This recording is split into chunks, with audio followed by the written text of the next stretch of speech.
Hi, everyone. Again, my name is, as John said, Brendan O'Leary. I'm the product manager for Verify, which you may see that the event for this is named CI Group Conversation. So that's what we used to call the part of GitLab we now call Verify, as we split up CI/CD into Verify packaging release. And so I represent the product team on the Verify side. And this is our first conversation where we're not presenting slides. So hopefully there's a lot of questions. And we'll open up the floor to anyone that has questions for the Verify team.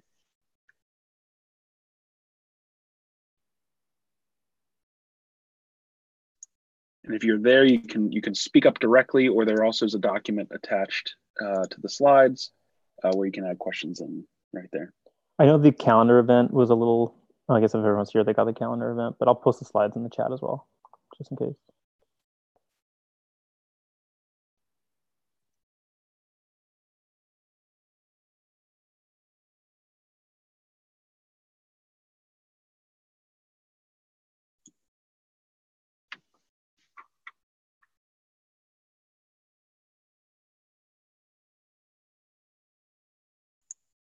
All right, Elliot, as we feared, there might not be a question. And so just give people time. Yep, People are reading the slides.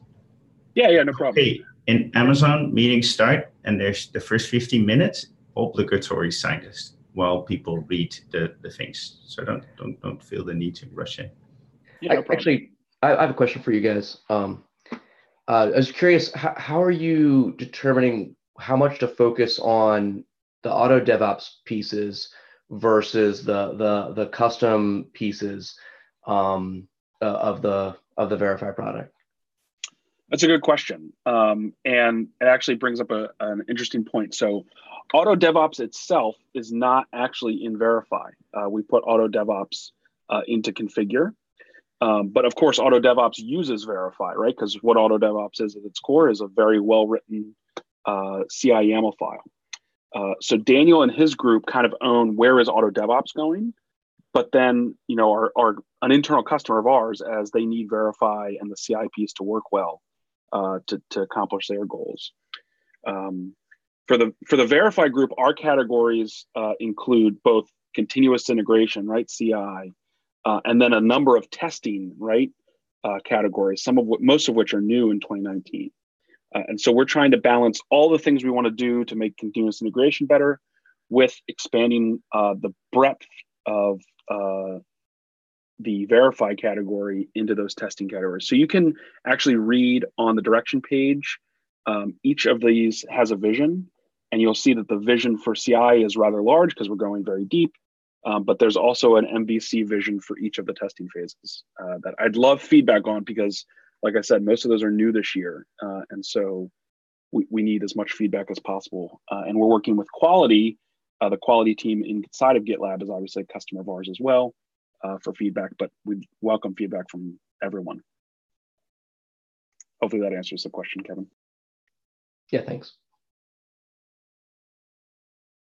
Hey, Brendan, this is Mac here. Speaking of quality, so it's not in the slides, but I want to ask if there are any updates on baking in the front-end team's UI component and visual diffs into Verify. Do you have a rough plan when that's going to be baked in?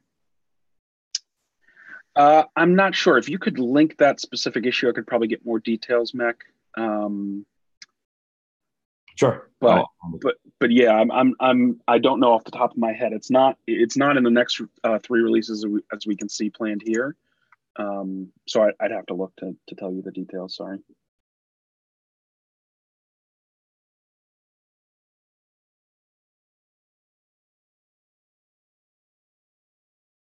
How's it going with getting shared Mac OS and Windows runners on GitLab.com? Is that something this team does?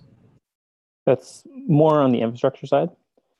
I do know that there's been some interesting findings, at least on the Windows side, because GCP versus Azure does a different licensing model for Windows instances, and it's substantially more cost effective to do the Windows side on Azure.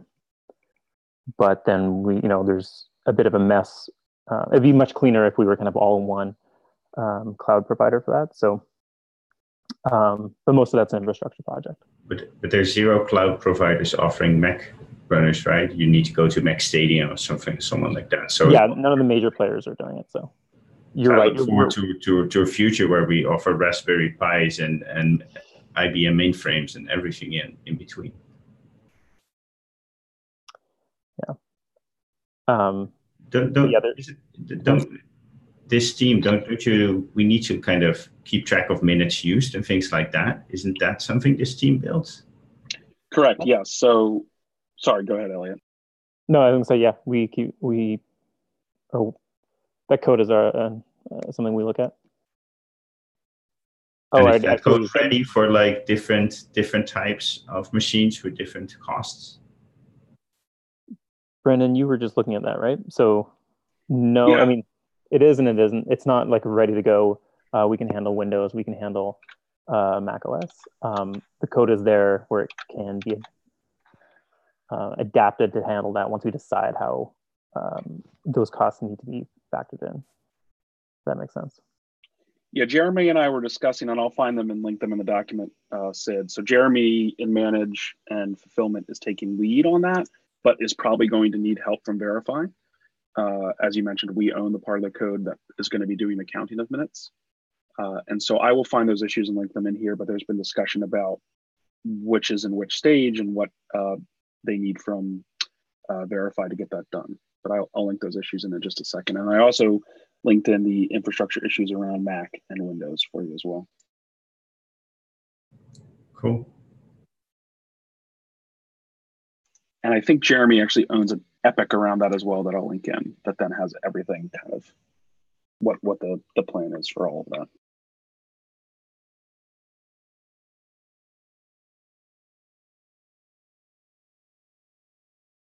We're gonna then move to like a generic minutes model where you can buy generic minutes and then every different platform has like a factor associated to it. Yeah, that's actually what Jeremy, I was trying to find that, and if I can't, I'll put it in the doc after the call. But Jeremy and I were discussing exactly that, Sid, which is, do we charge different per minutes? You know, of course, what it costs us is relative to that, right? So the question that Elliot was mentioning about, you know, the Windows licensing model makes that relevant. Ideally, we'd make it super simple for people. Like Jeremy and I, being product managers, want it to be simple and a minute's a minute, but I don't know if that's going to be realistic given the cost, right, to GitLab. That's not realistic. And also, for example, even for Linux machines, you're going to have different sizes. You can have a bigger or smaller machine, and you should charge separate. Otherwise, everyone's going to do the more expensive machines. So same that makes sense. The pipe dream. Yeah. So I will link to that discussion. But yeah, I think we're going to need to be able to break down. In some way, we being Verify will need to be able to break down for manage what runner or runner type, I guess, is using a given minute. And today all that happens is the runner sends back, or GitLab knows how much time a runner used, right? So that's not specific to that today. In one of those discussions, we actually outlined the exact logic of how do minutes get calculated today. Okay.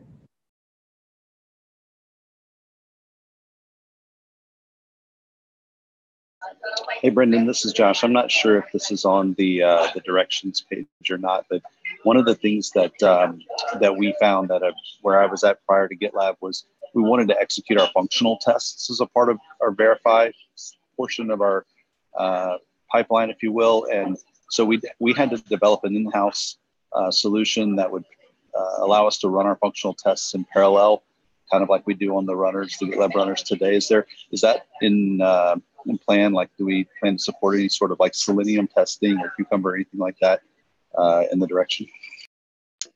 Yes, so that's a great question. One of the new categories this year is compatible. I think we have it under compatibility testing.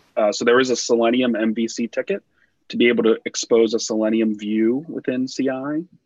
And so we're actually talking about exposing multiple views. Today we have a view for security results in CI, and we want to expand that to have kind of a generic view for, you know, unit test results, for performance test results, for eventually Selenium test results. And then that will allow for kind of that functional automated testing. And then we also have the desire to add to that the ability to have a human do testing on the review app itself and provide feedback directly there. So I can find and link a number of those. I know that the one specifically, Josh, that you're asking about is called Selenium MVC, but I will find that and link it in here. Josh, I think some of that's covered in that direction page you were asking about in the chat. I've just put a link in Awesome. there for that. Thank you. And service level testing as well. So like we use SOAP UI, something like that. Is that also something we're thinking about? I don't know that we have anything open for that. One that would be great for what is called system testing, right? So we have a system testing category where we're saying, okay, modern software development's a collection of microservices that are interdependent on each other. So how do we validate not just, GitLab CI today is very focused on, or Verify is very focused on verifying the project, right? But if a project is part of a larger ecosystem of microservices, how do we make sure that those all get tested? And so SOAP could, UI could be a way.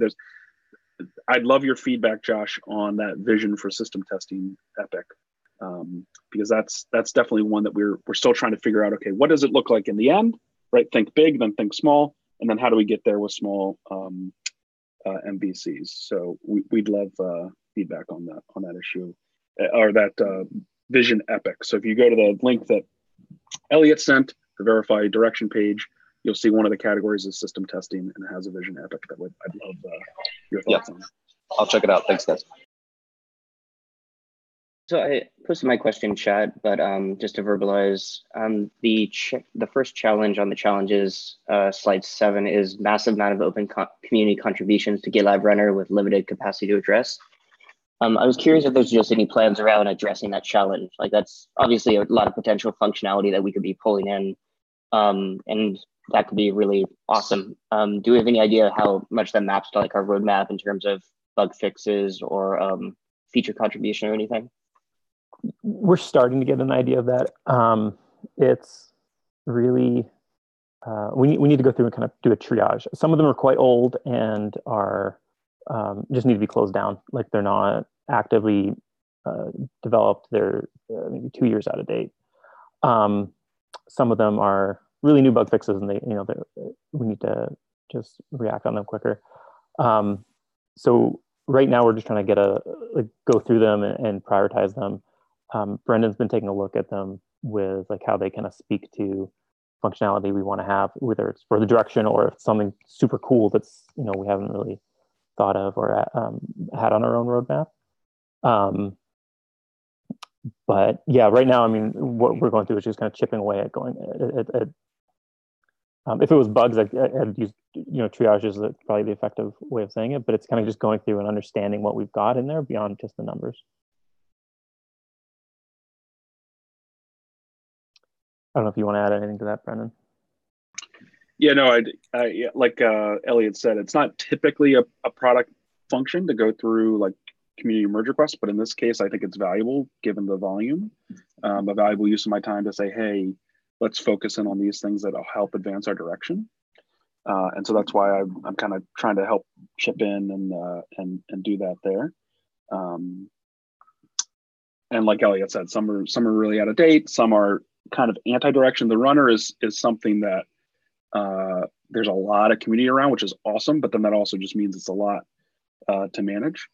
Like, I know that there's folks that have even forked it to do kind of crazy things. Like, I was talking to a group yesterday that was, last week rather, that was creating batch jobs for high performance computing machines. So a lot of really cool things you can do with the runner. It's very extensible, and we're looking to kind of do things in the right way. And one of the biggest ones in my mind is what we call the generic executor, right? So we've taken towards an approach of not accepting every new executor that someone comes up with, because that means GitLab itself would be taking on support of that, and some things we can't. But a generic executor would be really valuable and allow an extensibility point for the runner that would be supported by GitLab and also allow people to do whatever they want. I think that would be really helpful.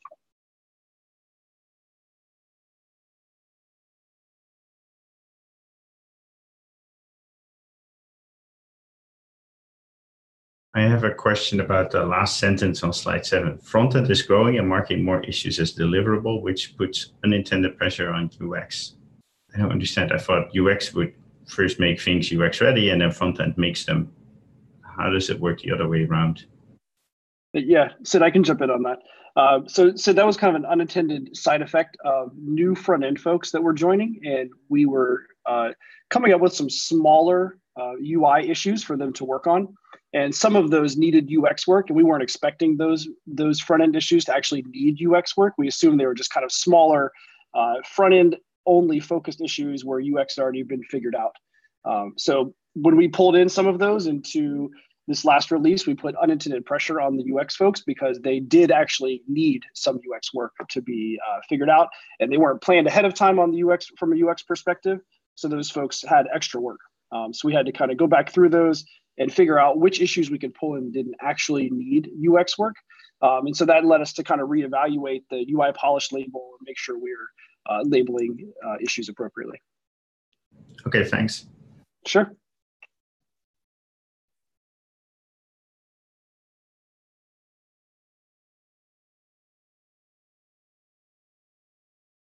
So I know it was just released a couple days ago, but do you have any customer or other user feedback on the trigger capability?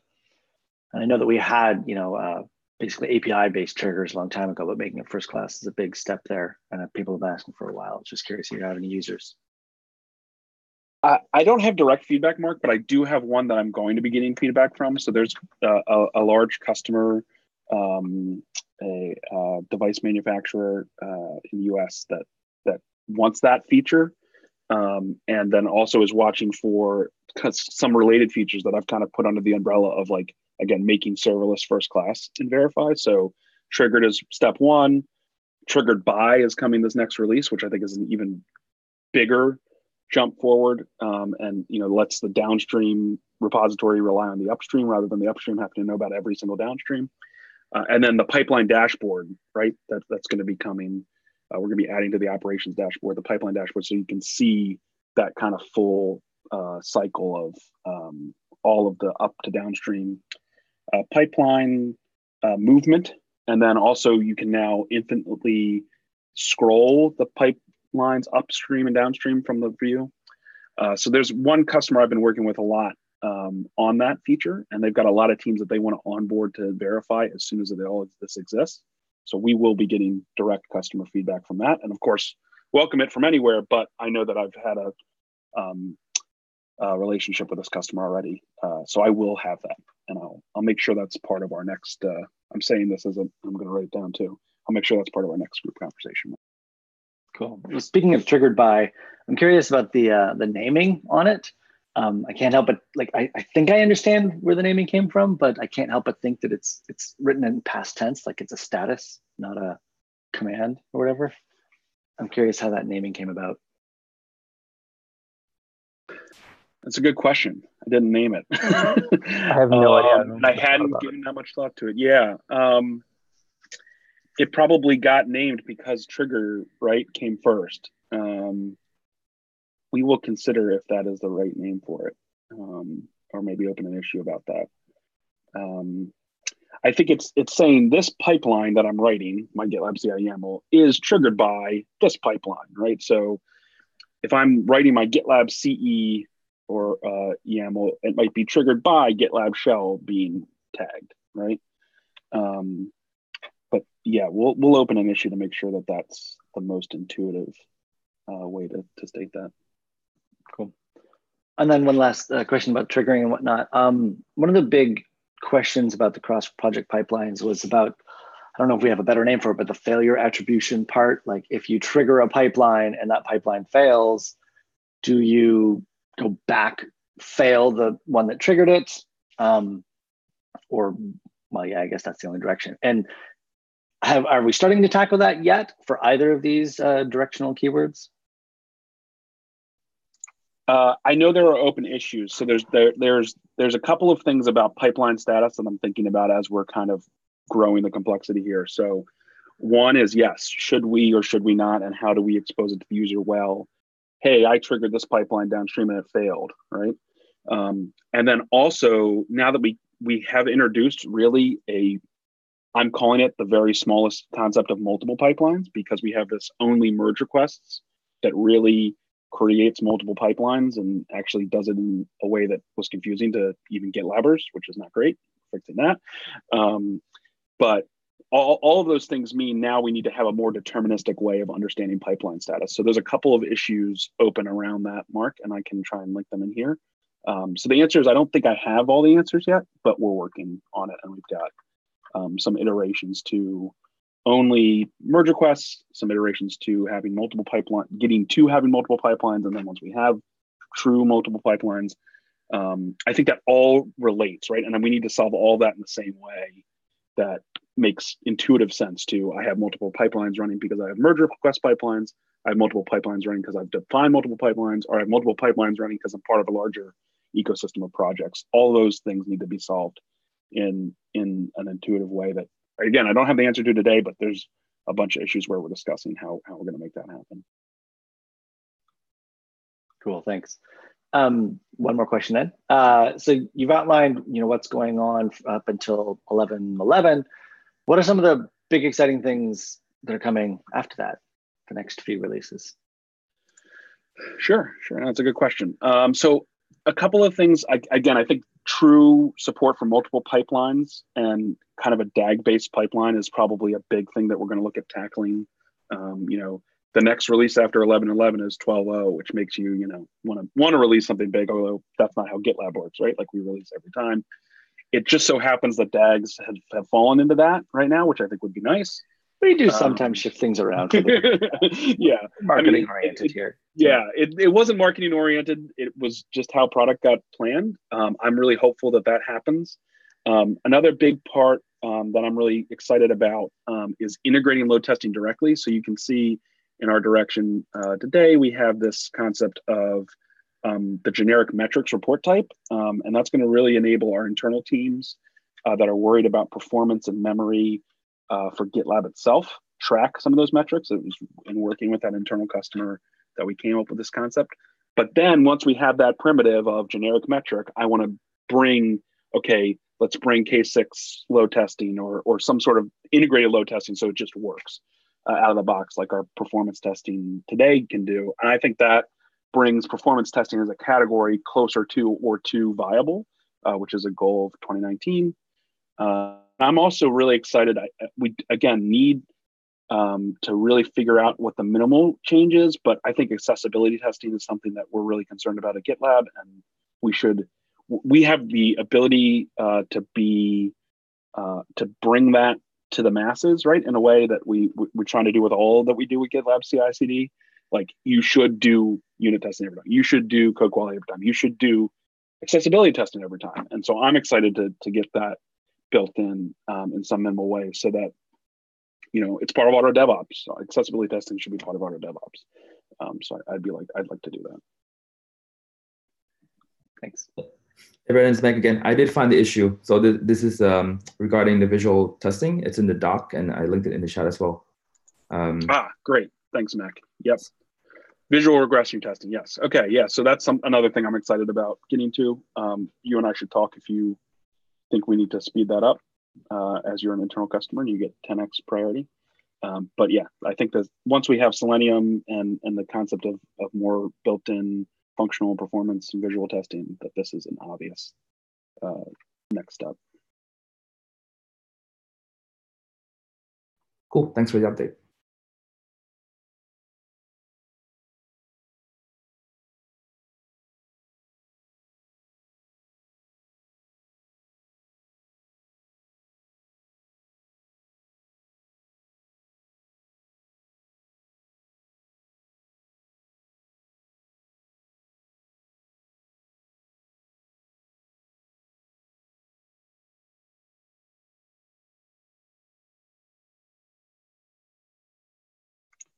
Awesome. Well, thanks everyone for the discussion. I really appreciate it. Thanks, Sid, for encouraging us to stay silent long enough to make it happen.